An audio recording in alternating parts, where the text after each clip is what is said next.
আজ শুনুন সূর্যমন্ত্র 5 মিনিট। সূর্যদেব হলেন শক্তি, স্বাস্থ্য ও সাফল্যের অধিপতি। নিয়মিত সূর্যমন্ত্র শ্রবণ করলে শরীরে রোগ ব্যাধি দূর হয়, মানসিক শক্তি বৃদ্ধি পায় এবং জীবনে সৌভাগ্য ও ধনপ্রাপ্তির পথ খুলে যায়। জয় শ্রীকৃষ্ণ, রাধে রাধে। ওম নমো ভগবতে বাসুদেবায়। জয় সূর্য নারায়ণায় নমঃ। শক্তিমন্ত্র চ্যানেলে আপনাদের জানাই সকলকে স্বাগতম। সূর্যদেবের বছর 2026 সাল। এই বছর ভক্তিভরে যারাই সূর্যদেবের উপাসনা করবেন, মন্ত্র শ্রবণ করবেন, তারা দীর্ঘদিনের রোগ ও দুর্বলতা দূর করতে পারবেন। দারিদ্রতা, আর্থিক কষ্ট কমাতে, কর্মক্ষেত্রে সাফল্য ও সম্মান বৃদ্ধি করতে এবং ভাগ্যোন্নতি এবং পজিটিভ শক্তি বৃদ্ধি করতে এই মন্ত্র অত্যন্ত কার্যকরী বিশ্বাস করা হয়। প্রতিদিন সকালে সূর্যোদয়ের সময় বা যে কোনো শান্ত সময়ে কানে হেডফোন ব্যবহার করে অথবা আপনি আপনার ফোনের মধ্যে চালিয়ে রেখে শ্রবণ করুন এই মন্ত্র। জীবনে ইতিবাচক পরিবর্তন আপনি লক্ষ্য করতে পারবেন। তার সঙ্গে ভিডিওটি ভালো লাগলে লাইক, শেয়ার, কমেন্ট এবং নতুনরা সাবস্ক্রাইব করতে ভুলবেন না। সঙ্গে হাইপ করবেন। সূর্যদেবের আশীর্বাদ আপনার উপর বর্ষিত হোক এই কামনা করি। ওম গম গণেশায় নমঃ।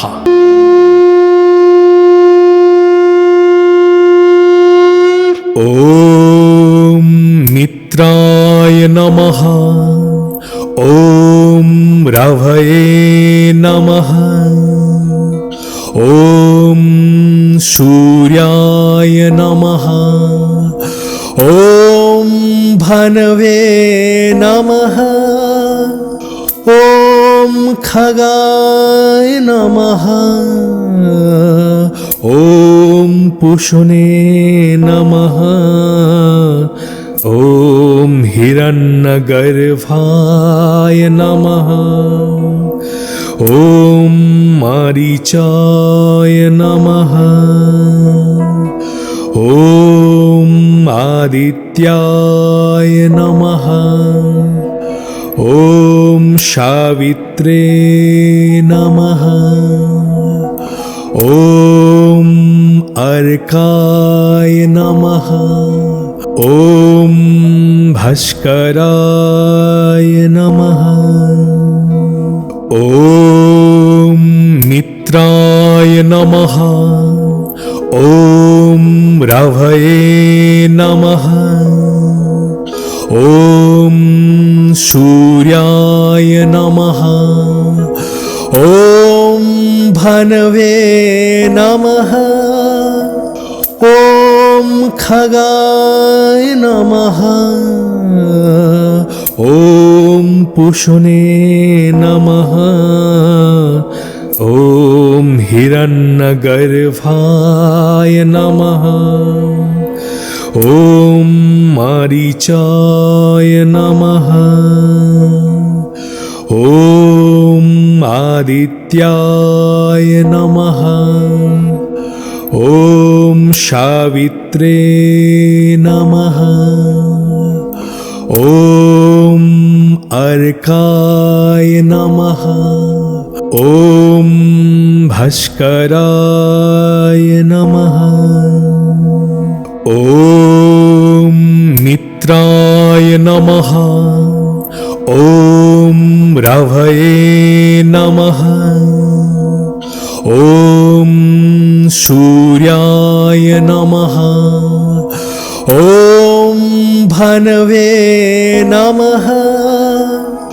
ওম খগায় নমঃ। ওম পুষণে নমঃ। ওম হিরণ্যগর্ভায় নমঃ। ওম মারীচায় নমঃ। ওম আদিত্যায় নমঃ। ওম সাবিত্রে নমঃ। ওম অর্কায় নমঃ। ওম ভাস্করায় নমঃ। ওম মিত্রায় নমঃ। ওম রাভয়ে নমঃ। ওম सूर्याय नमः। ॐ भनवे नमः। ॐ खगाय नमः। ॐ पुषुने नमः। ॐ हिरण्यगर्भाय नमः। ॐ मारीचाय नमः। ॐ आदित्याय नमः। ॐ सावित्रे नमः। ॐ अर्काय नमः। ॐ भास्कराय नमः। ॐ मित्राय नमः। ॐ रवये नमः। ॐ सूर्याय नमः। ॐ भनवे नमः। ॐ खगाय नमः। ॐ पुषुने नमः। ॐ हिरण्यगर्भाय नमः। ॐ मारीचाय नमः। ॐ आदित्याय नमः। ॐ सावित्रे नमः। ॐ अर्काय नमः। ॐ भास्कराय नमः। ॐ मित्राय नमः।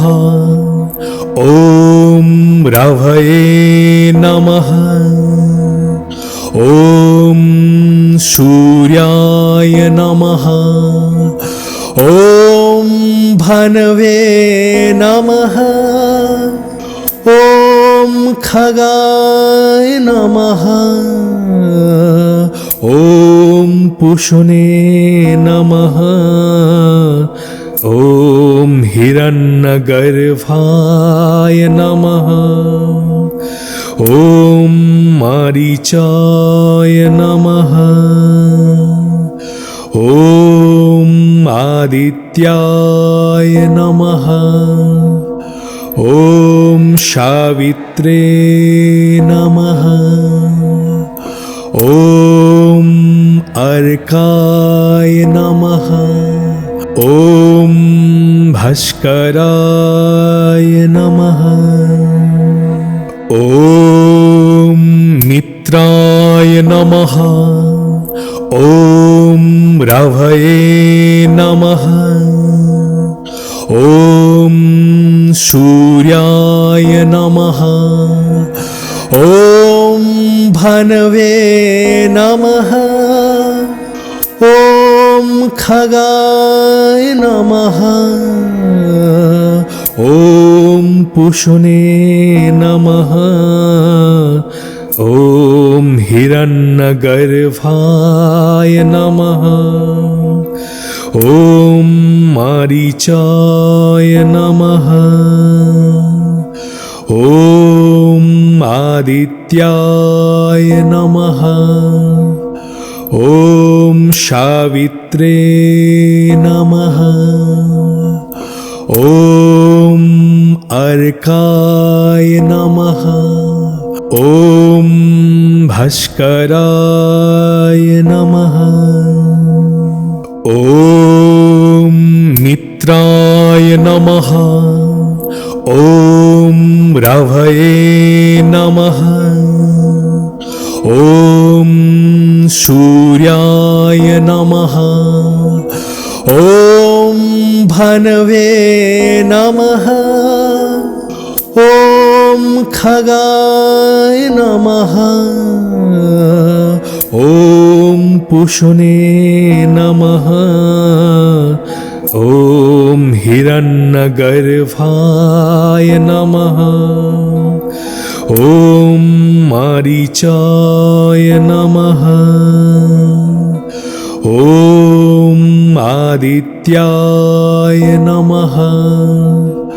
ॐ सावित्रे नमः। ॐ अर्काय नमः। ॐ भास्कराय नमः। ॐ मित्राय नमः। ॐ रवये नमः। ॐ सूर्याय नमः। ॐ भनवे नमः। ॐ खगाय नमः। ॐ पुषुने नमः। ॐ हिरण्यगर्भाय नमः। ॐ मारीचाय नमः। ॐ आदित्याय नमः। ॐ सावित्रे नमः। ॐ अर्काय नमः। ॐ भास्कराय नमः। ॐ मित्राय नमः। ॐ रवये नमः। ॐ सूर्याय नमः। ॐ भनवे नमः। ॐ खगाय नमः। ॐ पुषुने नमः। ॐ हिरण्यगर्भाय नमः। ॐ मारीचाय नमः। ॐ आदित्याय नमः। ॐ सावित्रे नमः। ॐ अर्काय नमः। ॐ भास्कराय नमः। ॐ मित्राय नमः। ॐ रवये नमः। ॐ सूर्याय नमः। ॐ भनवे नमः। ॐ खगाय नमः। ॐ पुषुने नमः। ॐ हिरण्यगर्भाय नमः। ॐ मारीचाय नमः। ॐ आदित्याय नमः।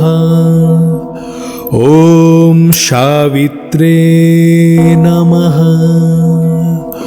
ॐ अर्काय नमः। ॐ भास्कराय नमः।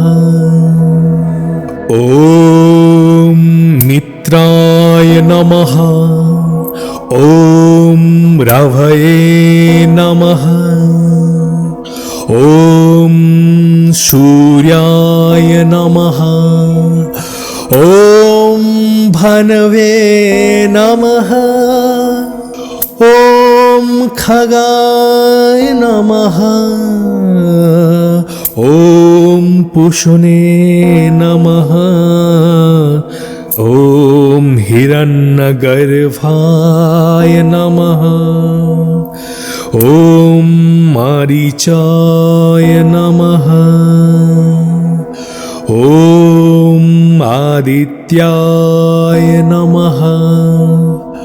ॐ सावित्रे नमः। ॐ अर्काय नमः। ॐ भास्कराय नमः। ॐ मित्राय नमः। ॐ रवये रवये नमः। ॐ सूर्याय नमः। ॐ भनवे नमः। ॐ खगाय नमः। ॐ पुषुने नमः। ॐ हिरण्यगर्भाय नमः। ॐ मारीचाय नमः। ॐ आदित्याय नमः। ॐ सावित्रे नमः। ॐ अर्काय नमः। ॐ भास्कराय नमः। ॐ मित्राय नमः। ॐ रवये नमः। ॐ सूर्याय नमः। ॐ भनवे नमः। ॐ खगाय नमः। ॐ पुषुने नमः। ॐ हिरण्यगर्भाय नमः। ॐ मारीचाय नमः।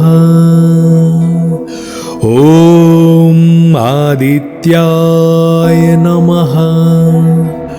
ॐ सावित्रे नमः। ॐ अर्काय नमः।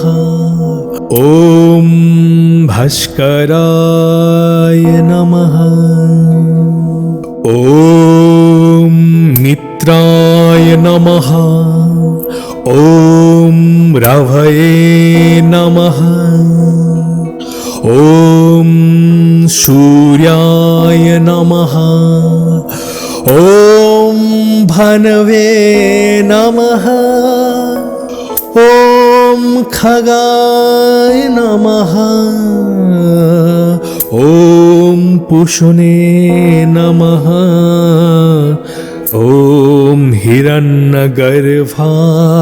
नमः। ॐ मारीचाय नमः।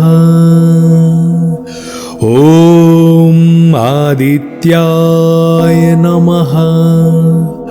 ॐ सावित्रे नमः। ॐ अर्काय नमः। ॐ भास्कराय नमः। ॐ मित्राय नमः। ॐ रवये नमः। ॐ सूर्याय नमः। ॐ भनवे नमः। ॐ खगाय नमः। ॐ पुषुने नमः। ॐ हिरण्यगर्भाय नमः।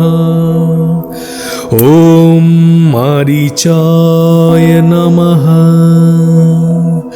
ॐ आदित्याय नमः। ॐ सावित्रे नमः। ॐ अर्काय नमः।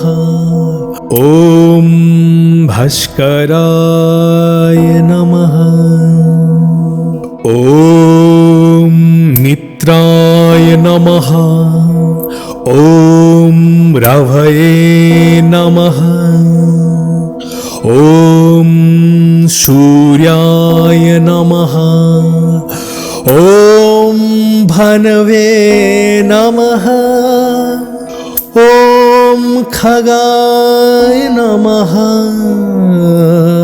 ॐ पुषुने नमः। ॐ हिरण्यगर्भाय नमः। ॐ मारीचाय नमः। ॐ आदित्याय नमः। ॐ शावित्रे नमः। ॐ अर्काय नमः। ॐ भास्कराय नमः। ॐ मित्राय नमः। ॐ रवये नमः। ॐ सूर्याय नमः। ॐ भनवे नमः। ॐ खगाय नमः। ॐ पुषुने नमः। ॐ हिरण्यगर्भाय नमः। ॐ मारीचाय नमः। ॐ आदित्याय नमः। ॐ शावित्रे नमः। ॐ अर्काय नमः। ॐ भास्कराय नमः। ॐ मित्राय नमः। ॐ रवये नमः। ॐ सूर्याय नमः। ॐ भनवे नमः। ॐ खगाय नमः। ॐ पुषुने नमः। ॐ हिरण्यगर्भाय नमः। ॐ मारीचाय नमः। ॐ आदित्याय नमः। ॐ शावित्रे नमः। ॐ अर्काय नमः। ॐ भास्कराय नमः। ॐ मित्राय नमः। ॐ रवये नमः। ॐ सूर्याय नमः। ॐ भनवे नमः। ॐ खगाय नमः। ॐ पुषुने नमः। ॐ हिरण्यगर्भाय नमः। ॐ मारीचाय नमः। ॐ आदित्याय नमः। ॐ शावित्रे नमः। ॐ अर्काय नमः। ॐ भास्कराय नमः। ॐ मित्राय नमः। ॐ रवये नमः। ॐ सूर्याय नमः।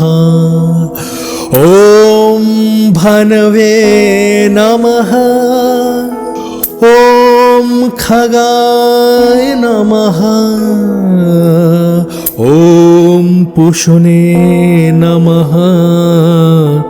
ॐ हिरण्यगर्भाय नमः। ॐ मारीचाय नमः। ॐ आदित्याय नमः। ॐ शावित्रे नमः। ॐ अर्काय नमः। ॐ भास्कराय नमः। ॐ नमः। ॐ रवये नमः। ॐ सूर्याय नमः।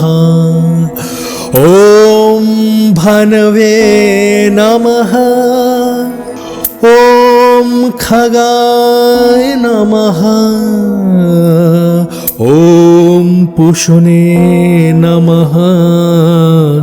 ॐ हिरण्यगर्भाय नमः। ॐ मारीचाय नमः। ॐ आदित्याय नमः। ॐ सावित्रे नमः।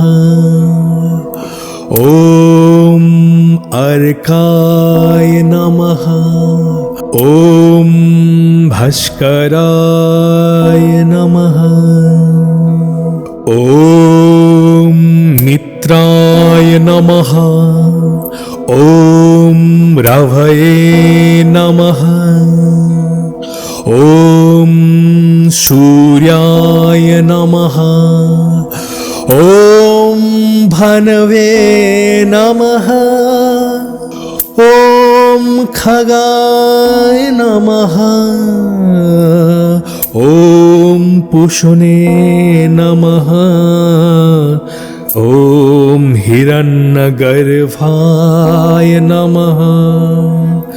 ॐ मारीचाय नमः। ॐ आदित्याय नमः। ॐ सावित्रे नमः। ॐ अर्काय नमः। ॐ भास्कराय नमः। ॐ मित्राय नमः। ॐ रवये नमः। ॐ सूर्याय नमः। ॐ भनवे नमः। ॐ खगाय नमः। ॐ पुषुने नमः। ॐ हिरण्यगर्भाय नमः। ॐ मारीचाय नमः। ॐ आदित्याय नमः। ॐ सावित्रे नमः। ॐ अर्काय नमः। ॐ भास्कराय नमः। ॐ मित्राय नमः। ॐ रवये नमः। ॐ सूर्याय नमः। ॐ भनवे नमः। ॐ खगाय नमः। ॐ पुषुने नमः। ॐ हिरण्यगर्भाय नमः। ॐ मारीचाय नमः। ॐ आदित्याय नमः। ॐ सावित्रे नमः। ॐ अर्काय नमः।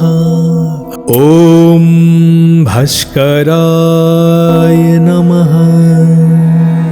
ॐ मित्राय नमः। ॐ रवये नमः।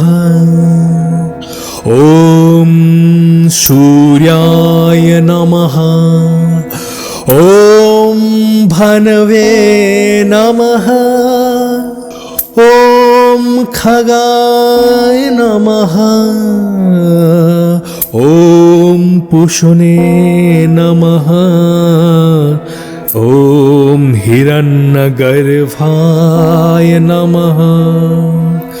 ॐ मारीचाय नमः। ॐ आदित्याय नमः।